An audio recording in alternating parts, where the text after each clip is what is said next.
TechSmith. Bam.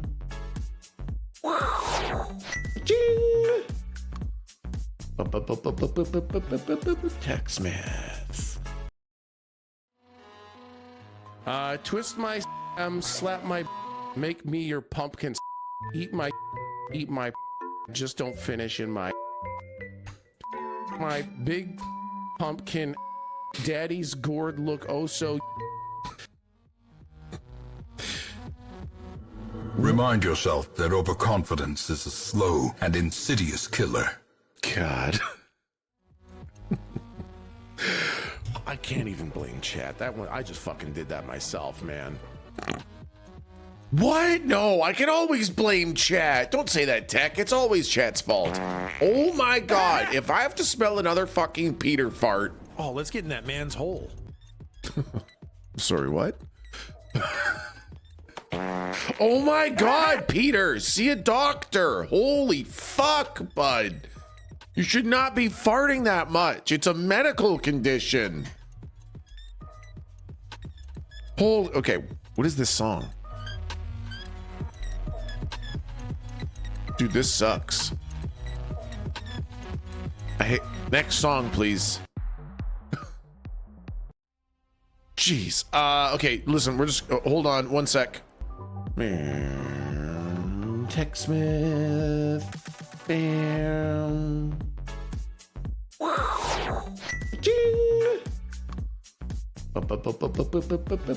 TechSmith. Okay, let's go back to the bean. Let's go back to the bean. The bean? I got a bean. Bean time? Bean? Let's go to the bean. All right, bean. Bean. Bean.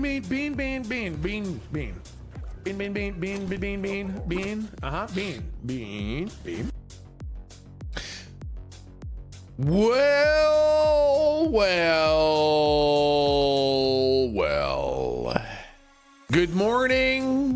Good morning, chat.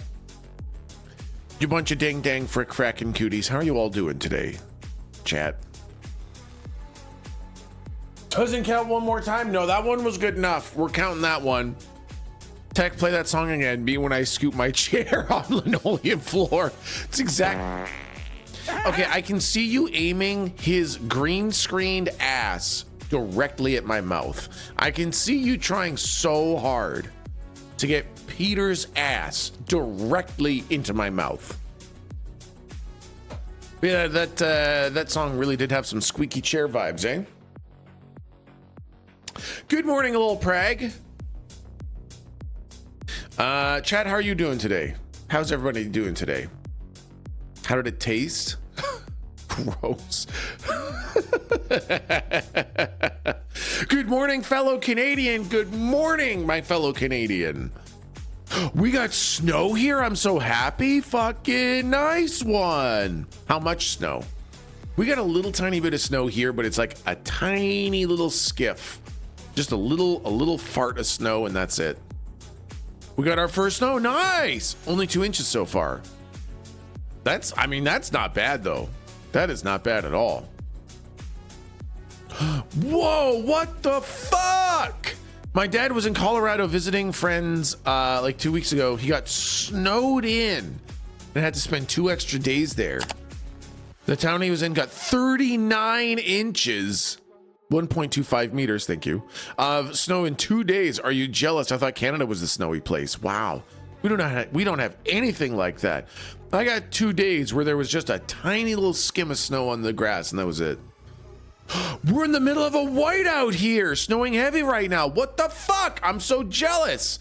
I want the fucking snow. Hey, stop taking Canada's snow. I want my snow. It's the end of November, right? Sparkle, how's the cyclone doing down there, by the way? Snow sucks? No, it doesn't suck. I want the snow. Our snow? No, mine. You'll get snow. Calm down. I don't want to calm down. No, it's mine. I'm like, okay, God, Peter, please. I'm like mini Canada anyways in WI. Washington? Wisconsin! Yeah, Wisconsin. I knew that. Yeah, Washington. Nebraska, obviously. You're right. It should have been Nebraska. New Yorkton. Wakota. California. Winnetoba. Perfect. God, I swear to God, if I have to have Peter as my fucking farting co-streamer, I'm gonna scream. Your breath smells like farts, man. Probably because Peter keeps farting in my fucking mouth. God. Man, I'm so jealous. I'm so jealous that we don't have the snow yet. I'm so... Okay, hold... He just farted on my boob. Gross. I think a lot of people won dungeon farts. Oh my God, I gotta take those away.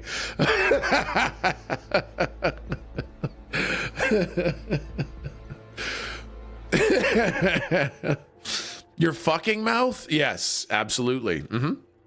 So what the fuck was it? Oh my God. Peter's like farting away my thoughts. Could you please?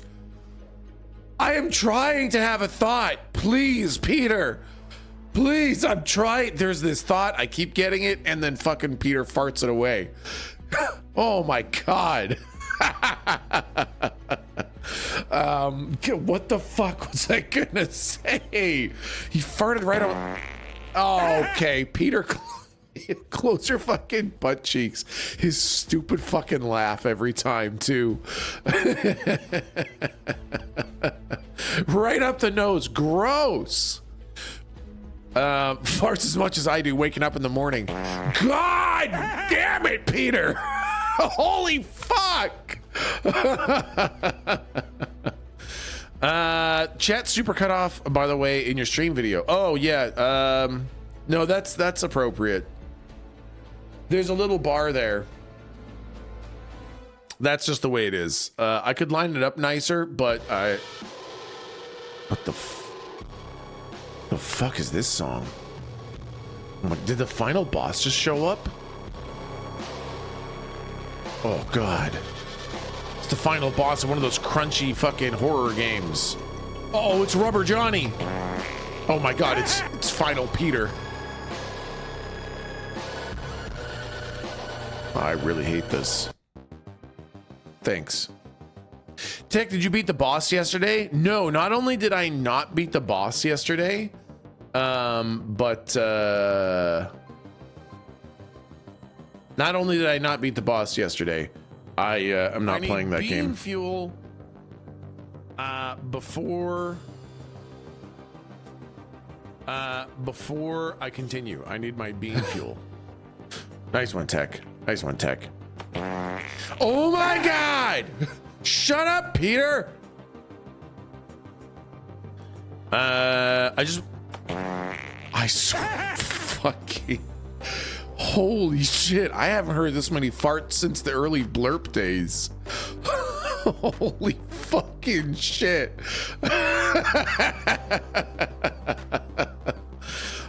What was I saying? It farted away my thought again. What the hell was I saying? What, chat, what was the sentence I started?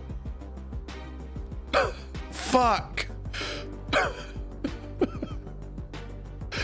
Boss? Oh yeah, I gave up on the boss because I suck at the game. Today was a productive damn day. It was not. It was not a productive day. The only thing you produced was farts, chat. So we're doing a couple spooky games today. No, shut up. We're playing a couple spooky games today. We're playing TRAILCAM, which is about walking around in the wilds and seeing cute animals and gorgeous forest. and nothing scary happens. And then we're gonna play Threshold, which is, oh, look at that little tiny Peter. Then we're gonna play Threshold, which is like where you need to blow a whistle for a train and nothing scary happens. So that's what we're gonna be playing today. And Void Souls is gonna be relegated to the indeterminate time in the future when I play all my Souls likes. Didn't even beat the boss yesterday, says 313. That's true, man. Sir Carnick, hey y'all, just got here. Why does it smell like farts? God, because Peter can't stop himself, okay? Can I be a cute animal? Absolutely. If I see one, then I'll name a cute animal after a chatter. You were gonna read my message when Peter farted. Oh yeah, now you're gonna say, just so you know, my girlfriend is mad at you. It's because of you that every time there was a quiet moment yesterday, I would say more tits. She got very annoyed. Whenever there was peace and quiet in your house, you would simply say more tits. Okay, let's go back to the bean. Let's go back to the bean. The bean? I gotta bean the bean. Bean time? Bean? Let's go to the bean. All right, bean. Bean, bean. Yeah. Down into my fucking bean dungeon. My mountain of stupid fucking beans. If there's a cute lizard, may I be the lizard dad? Of course. Dibs on being the first weird thing you spot. Yeah, you got it. I promise there's a chance I forget and I let you all down. Where's my fucking music? There it is. Sorry, I had to do it. Was it you? Did you bean me, Flake? Is this because of you, motherfricker? Bean Boozles, Flake Griffin 1 minute ago. You fucking monster. Unfucking-believable. I was laughing! He farted right into my open mouth. Gross.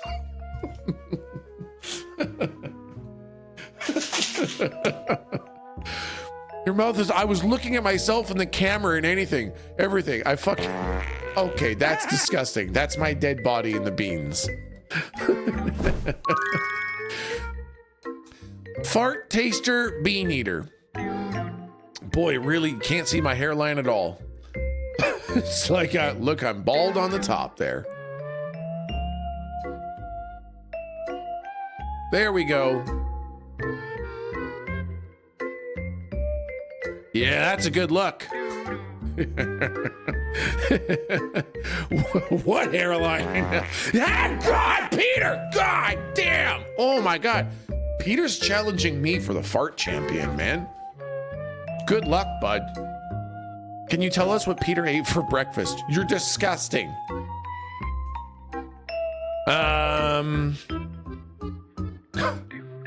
Sometimes we make those inside thoughts. Okay, chat, it's gonna be a bean again.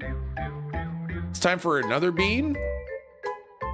Which bean? Is this gonna be good or bad? It'll be a blind bean. The Gamba's going.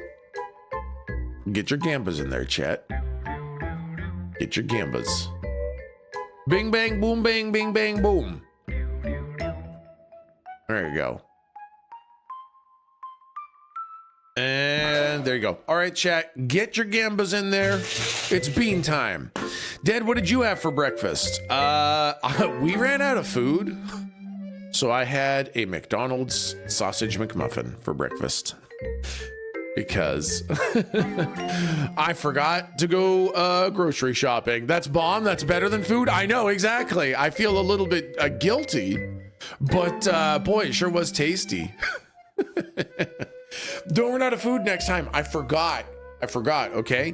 Yesterday I should have gone shopping, but instead I did exercise. I did a second day of rowing last night. Applaud for me, chat. Clap for your streamer who did exercise. to try to make himself feel better and be healthier. Yeah! Ew. What do you mean, ew? Rowing. Okay, and I do it 3 times a week minimum. No, I'm really liking this once a week.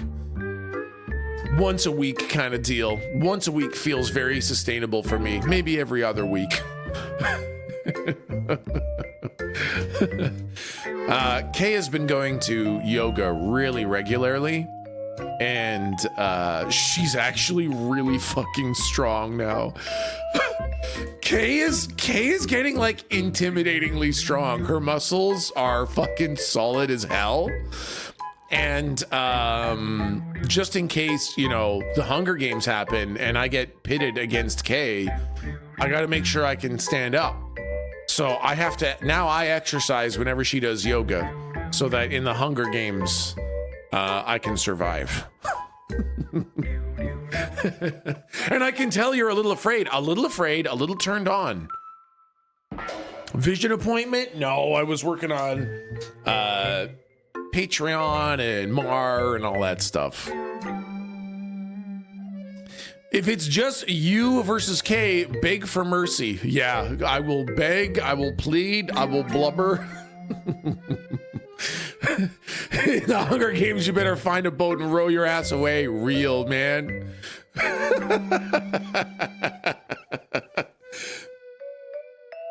Let's be real, even if you were super jacked, Kay would still win. It's true, but I actually, you know, one thing that I've noticed is in the afternoons lately, I felt just kind of like shit energy. Just feeling not great. And I think for the first time in my entire life, I'm starting to feel that like seasonal affective disorder. Like, because it's dark all the time. I think I've got that weird kind of just not feeling good feeling because of all the darkness. I've never had that before.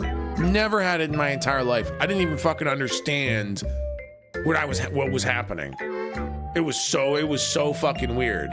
And so I'm trying to exercise a little bit more to help myself feel better and everything.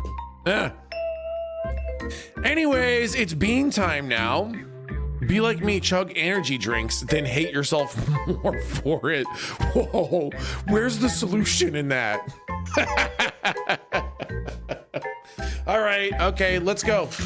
Bean time, chat, okay? Oh, which one's it gonna be? This one? It feels kind of small. I worry. Does that mean that it's like super concentrated? All right, let's go. Let's see what it's like.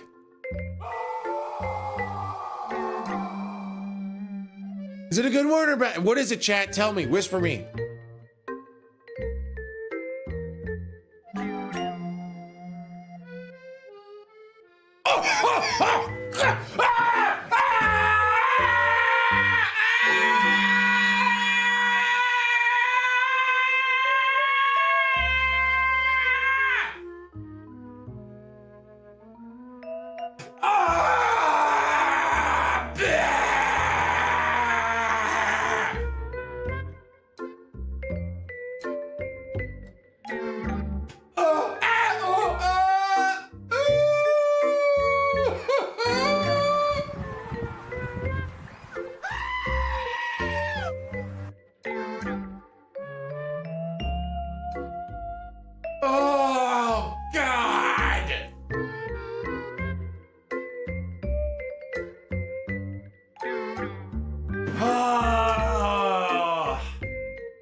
I hate Bean Boozle.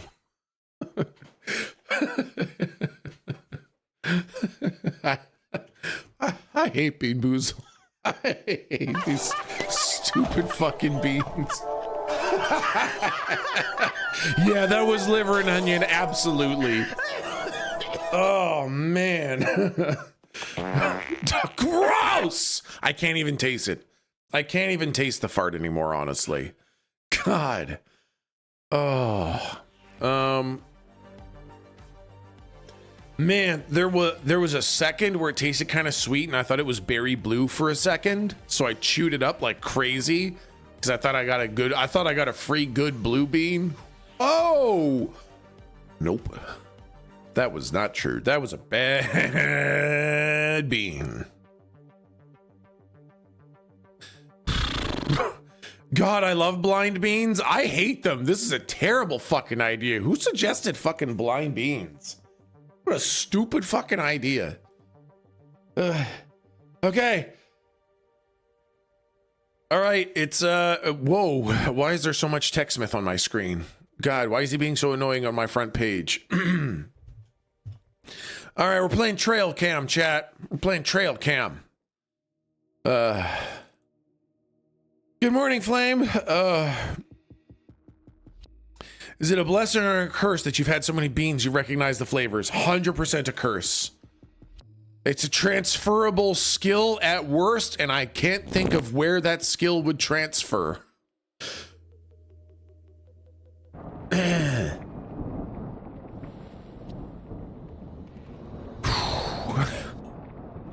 Or a superpower? There ain't nothing super about it. I'm being told it's a skill issue, just don't eat bad bean.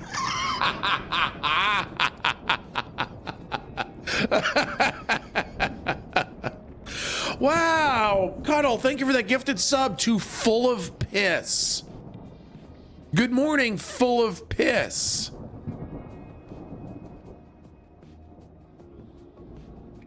Gross.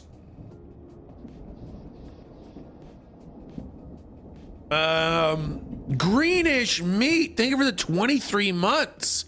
Wow, greenish meat getting dangerously close to that 24-month mark, man. Although greenish meat strikes me as the kind of guy who's excited to get down into the dungeon, to be totally honest.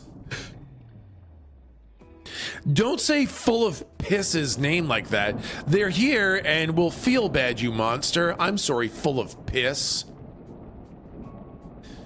Drew's Tech, thank you for the 100 bits. Brian the Moron, thank you for the 21 months. What? I'm just saying your names exactly how they're meant to be pronounced, okay? Full of piss. Right? Brian the Moron. Okay, let's play this game. I don't know what to expect. I feel like it's probably going to be a little bit loud. But maybe it's fine. Graphics. High graphics. Yeah, boy, that looks like a very high sensitivity. Let's get in there and see what this is like. Why is Dad so mean? Is that... Oh, you guys see that too. I thought this was a spot on my... Doesn't that look like a spot on your monitor? Looks like something fucking dried onto your fucking monitor there. Yeah, what's that, right? Peter! God damn it, Peter! I can fucking... Oh my god, I can see when it's a fucking voucher one too. Somebody fucking found that fart in the dungeon.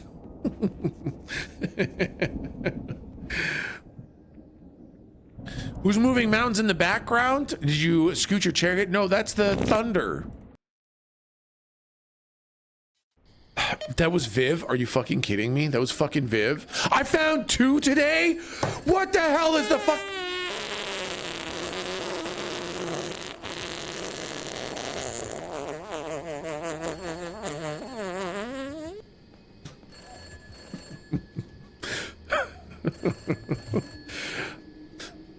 Phone's ringing, phone's ringing. Hold on, phone's ringing. Ooh, how the... I thought this was a crunchy game. It actually looks really nice. Hello? Hello? Hello, this is Martin Scott, the local forest ranger. You must be the veterinary inspector. As you know, we've had some people disappearing, so it's great to get some professional help from a real expert. The police something. Oh, by the way, the instructions for the trail cams are next to the PC in the tower. Those cameras will be critical for monitoring the wildlife and anything else that might be out there. Make sure you check them regularly for any unusual activity. They hung up. We're what? We're what? God, to fucking read it to me or let me read it. What's this? Interact. It's a big red button. What? Are you telling me that the giant fucking red button doesn't do something? Ew, what kind of pizza have I been eating? Ew, gross. Oh, they won't even let me pick up the beer can. Motion detected. Yeah. Boneless pizza, gross. Motion blur. Whoa, I didn't even clock them. Oh, I can't, there's nothing I can do about motion blur. You know what? That's to me, that's pretty mild motion blur. I didn't even notice it. Yeah. That's not too bad. As far as motion blur goes, you know, it's a little bit. It's motion sickness inducing. Okay, so it's definitely bad for some people, eh? I don't even notice. Yeah, I think without it being pointed out, this is the kind of motion blur that doesn't really affect me. Okay, what does this say? Yancey County Police Department to Ranger Martin Scott, June 22nd, 2024. Dear Ranger Scott, this letter concerns the investigation into recent disappearances in the Appalachian Mountains. Our team has discovered blood traces and signs of struggle at several locations, but no bodies. While we suspect a large animal may be involved, we cannot rule out other causes. Due to limited personnel and resources, we must step back from further investigation. Court order requires you to hire a veterinary specialist to determine if wildlife is responsible. This specialist must also document and upload any suspicious findings using the software already installed on your office computer. Please arrange for the specialist as soon as possible. Contact us if you have any questions. Best regards, love you, XOXO, Yancey County Police Department. Okay. A bear! Ah! Kill it! Kill it! Kill it! Bear! Death! Death!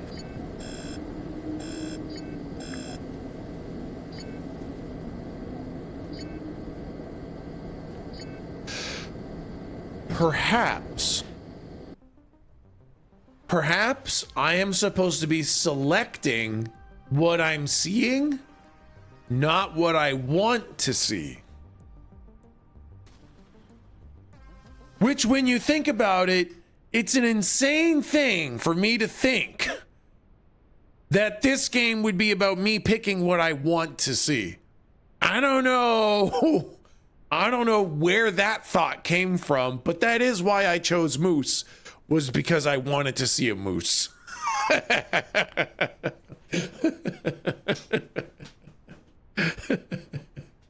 I see a bear. How does your brain work? Who fucking knows, man?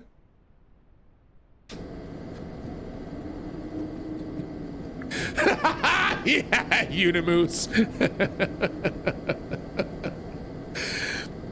Took you back to the toddler days where you press a button and an animal sound plays. Literally, it's like I thought they had like enclosures out there, and I wanted to look at the moose enclosure. Oh shit, what's this? Motion detected. Check the camera. Check camera with this alert for the reason of alert. Suspicious event? Upload here to the authorities. Is the alert caused by wildlife? Identify the animal and upload it. False alert? Choose this if there isn't any reason for the alert. TRAILCAM upload system for authorized wildlife monitoring, 2K Ultra HD resolution for crystal clear footage, infrared night vision for sharp images in low light conditions, 2-week battery life for long lasting uninterrupted recording, water resistant for all weather durability, secure uploaded software ensures all data is encrypted and transferred confidentially to our servers where we will distribute it to third party programs for malicious reasons. Okay. Motion detected.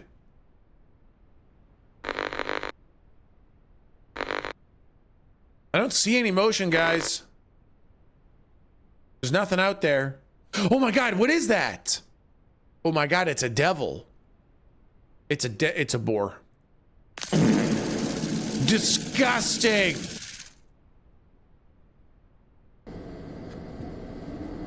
A pig. Every movement by tech is suspicious. That's real though. Okay, what's this? What? Oh my God. How much fucking wildlife is there out here? God, you guys. Camp. Uh-huh. Is that a person out there? Hey! Hey, who is that? Is that a Sasquatch? I think that's a Sasquatch. I would like to report a Sasquatch. Question mark. Oh. That was not the right answer. That was not the right... It's gone! Dude, there's nothing here. Looks like it's a tree. No, that was... No, this is a Oh, I see it. That's a Sasquatch. Do you see? You see the shoulder right there? And there's the head, right? There's the head of the Sasquatch. There's the shoulder of the Sasquatch. He's looking away from us. Do you see it? That's a Sasquatch right there. Fucking get the camera. I found him. What do you want me to report? There's nothing there. There ain't nothing there. See, that's a Sasquatch. Oh, do you think? Wait, hold on. Is that a tail feather? Wait, maybe it's a bird. Is it a raven? Nope, it's not a raven. The Saskatchewan, lower right. I'm not a Saskatchewan. Deer? I don't see a deer. A Sam Squanch? Oh shit, we got a Sam Squanch. Oh shit, we got a Sam Squanch.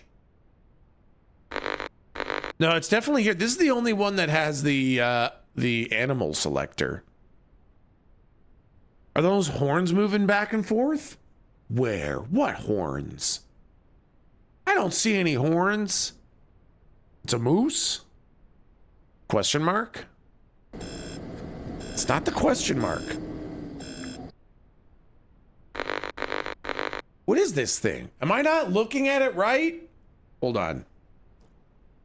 Let me turn off my lights. There we go. I don't... Could it be nothing? It's a tree.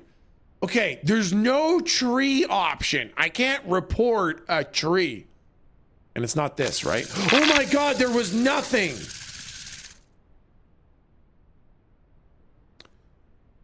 I don't want to hear it, chat. I don't want to hear it. I don't want to hear it.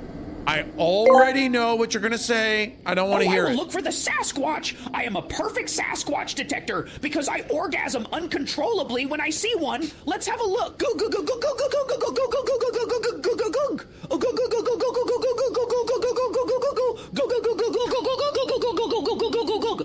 Oh go go.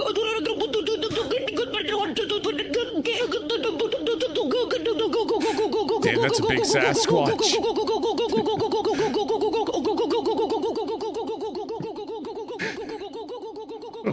Yep, Sasquatch.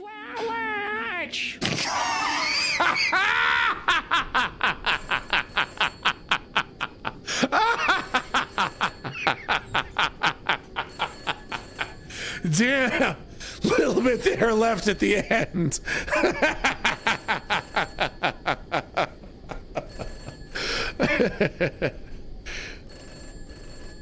All right, so there really was nothing. There was nothing to look at. Hello? I just saw your reports. Good work. They're accurate. Sometimes those smaller animals hide in plain sight, so just as a tip, keep looking closely. And if you spot something, but you're not sure what it is, or if it seems suspicious, press the alright, I'll leave you to it. From what I can see, it's calm night, so no worries. If you want to take a nap, you're very welcome to do it. Just keep an ear out in case anything comes up. Okay, I love you. Bye. Okay, I love you too. Bye. Oh. There's something in the forest. There's something in the forest.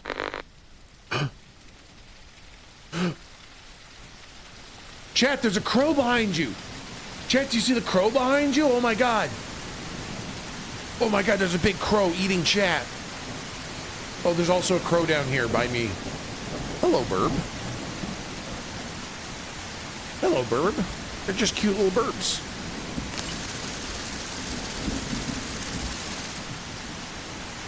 It's a murder of crows. Doing a heckin' murder. Oh, what's this? Read this. Technician's note. Techsmith's note. I tried... Oh, God. Damn it, Peter. God, Peter.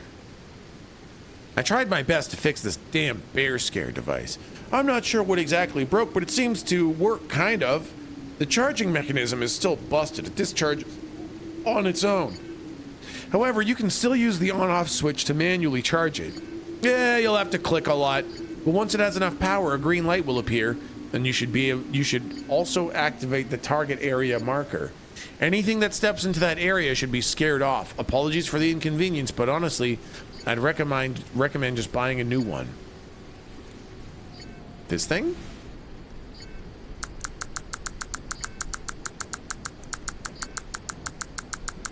Oh my god! That, I have to charge that green bar all the way up? Holy fuck! Dude, what kind of game mechanic is this? I gotta clork my clitoris.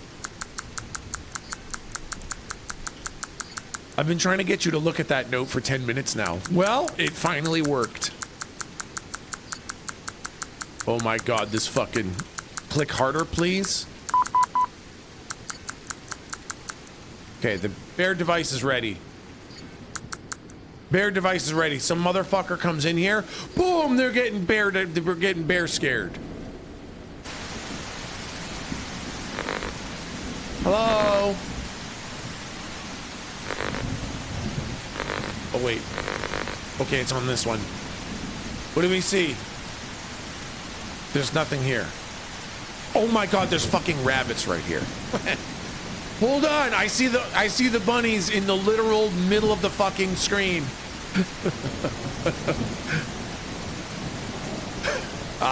Bunnies. Ugly motherfucker bottom right. Oh my god, let me report it.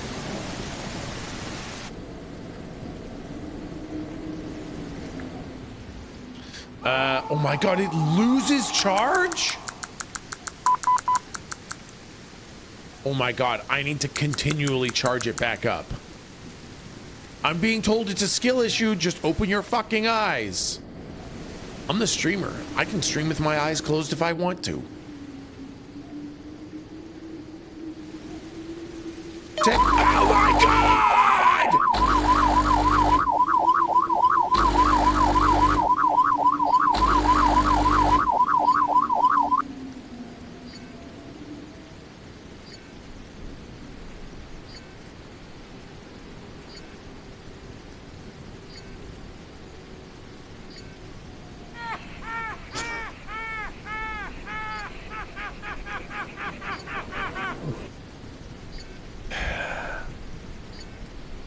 Did you trigger it? Flame? Are you asking me? Did I charge up my bear scarer and then walk directly in front of it, triggering it and scaring the actual entire fucking shit out of myself? Yes, I did.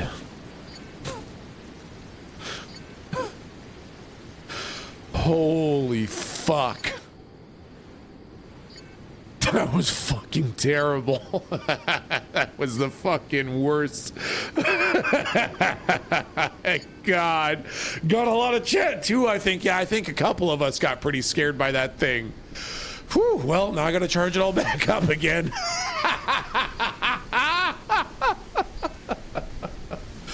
Oh, man. Scared the fuck out of me. All right, motion detected.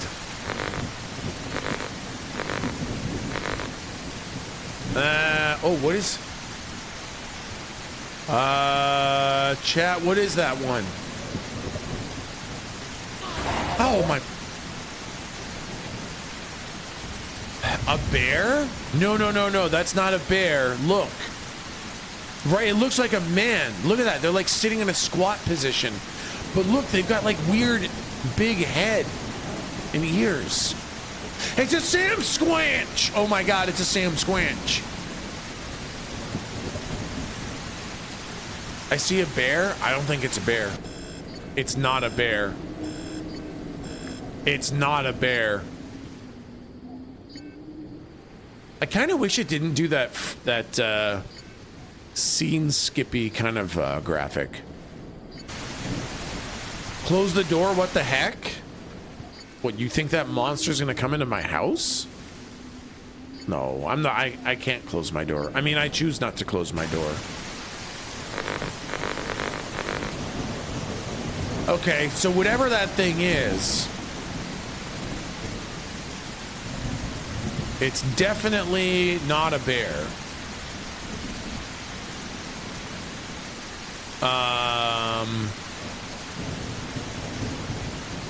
Question mark? Oh boy. Oh boy.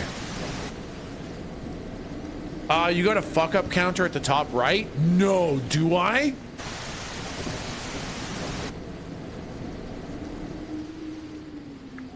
It says 5 out of 6 errors? No! What? I only have one more error before I fucking die? Well, this game's stakes just got a lot higher. Oh my god. Yes, hello? That was suspicious. I'm guessing it was just a bear or something. The night in the tower is starting to mess with your head, huh? Well, no jumping to conclusions, please, and don't forget, you can take a break if you want. It's a really calm night, no stress.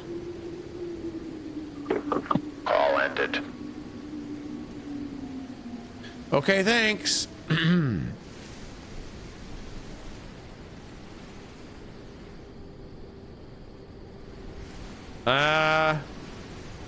Is Tech voicing that guy? No, it's just some shitty AI voice acting.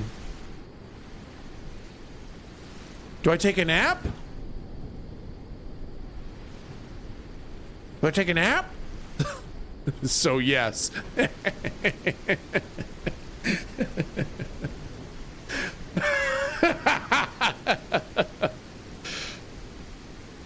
You know what? I've been wanting to do this for a while. You know how we're always mean to TechSmith and use Tangier to fart on him?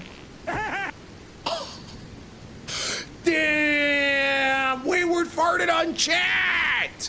Get farted on, chat! Yeah, how's it taste? Huh? How do you like that, chat? Yeah! Eat that fart, you bunch of fricks. Oh. Minty. Wow, that...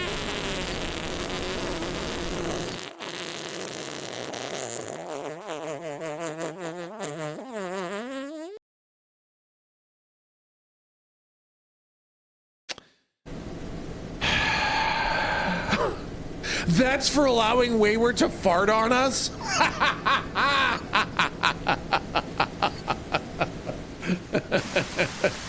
Okay, what's the movement you guys see?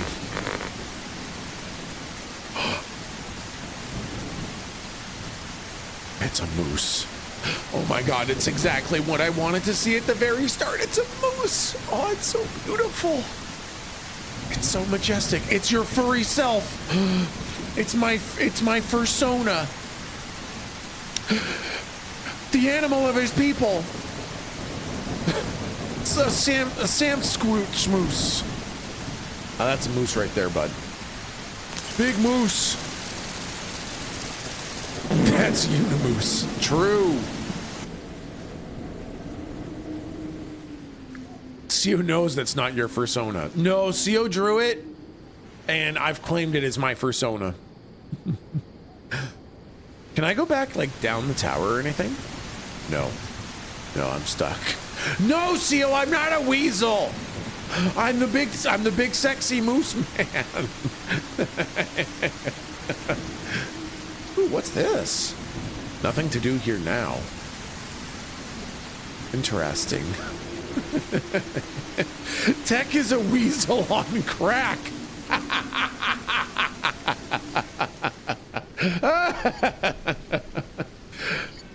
Oh, there's movement. Hold on, we gotta check the cam. Hold on. What do we got in the cam? A mystical fox. Oh my god. We are blessed. Chat, make a wish on the fox. You know what they say? If you see a fox and make a wish, the fox carries your wish to the moon, and the moon goddess grants your wish, but also a curse. So make sure it's a big wish to outdo the curse that you get from the big evil. Fox. Wait, what? That wasn't a fox? Hold on. Are you sure you're a veteran forensic expert? And where's the Appalachian Force?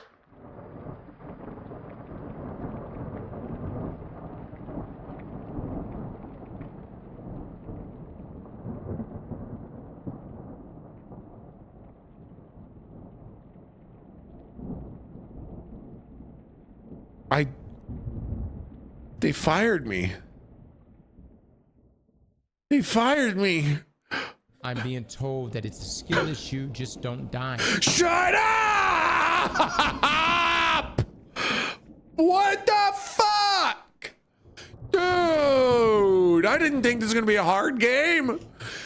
Get unemployed, idiot. Know your animals better. What the fuck? I'm a scientist. I'm a biologist.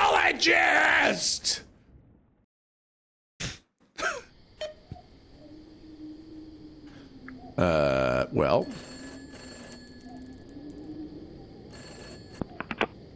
It's okay. It's okay. Here we go. I got this. I got this. Well, that's your second job getting fired. Yeah, real, man. What the fuck? So that was a f***ing lie. Shut up!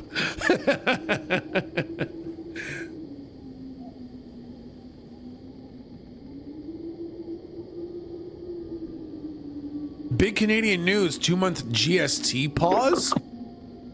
What? We get 2 months of paying less taxes? Wow. That's weird, but hey, I'm not gonna complain. Okay. Bear.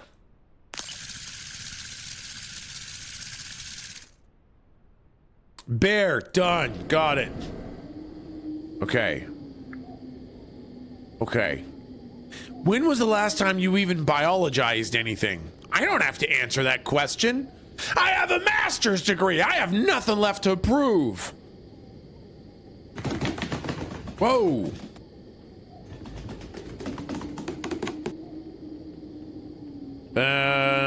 Whoa. Wow, wait, that's actually pretty fucking cool. Government's planning a 2-month GST break on some items for the holidays and will send $250 checks to some Canadians in the spring. Hey, that's kind of fucking cool, bud. -1 duck. Sorry, I ate one of the ducks. I was hungry.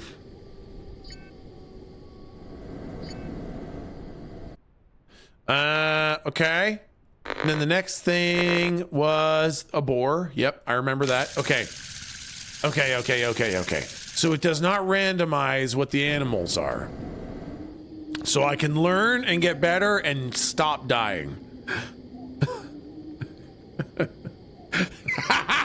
Sleepy, that's basically exactly what I'm expecting. This is your brain, pretty stoopy, bud. Hey, 313, a little rude, man. A little rude. My brain is not stoopy, okay? Frick, bud. No, my brain is not stoopy.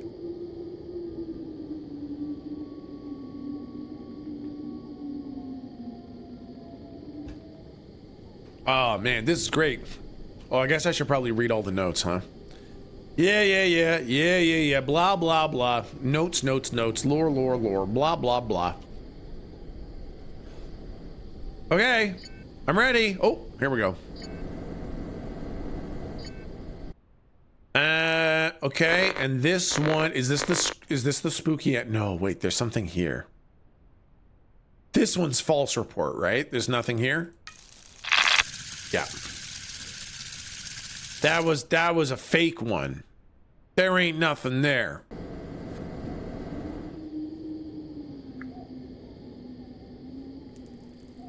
Can I see anything from out here? I will incinerate a lavender offering. I like that. I like that way of putting it. I love how he's not charging the bear trap. Not like that's gonna haunt him in the end. Listen, the fucking bear trap gave me a very big, very real scare, okay? I'm not about to do that to my fucking self again.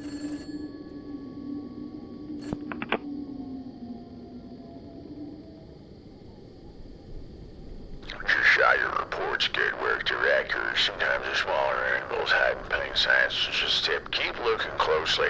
And if you spot something you're not sure what it is, or if it seems suspicious, press the question mark. Alright, I'll leave it to it. From what I can see, it's calm night, so no worries. If you want to take a nap, you're very welcome to do so. Just keep an ear out in case anything comes up. Call ended. Okay, I'd like to take a nap. Nap time.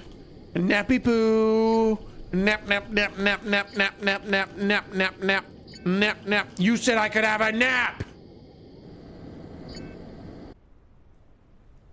Is this the spooky weird animal? Nope, this is the crows. I remember the crows. It's so dark in there. I know, right? What the fuck? Burge. Look what the nappy has, dude. That voice actor is the most Arkansas accent I've ever heard. Thank you. I've been working on my Arkansas accent for a long time.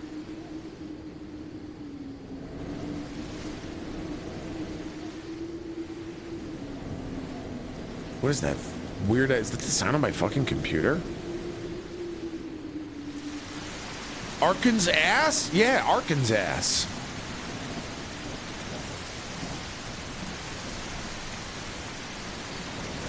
Do we have a dinner we can yeet off the tower? If only. If only I had a big frozen lasagna I could hurl off this tower. That would feel good. That's the wind blowing? Oh. That makes... Oh, there's motion!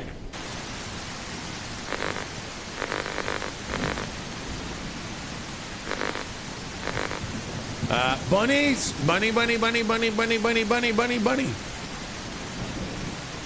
Oh, that's wolf, that's fox.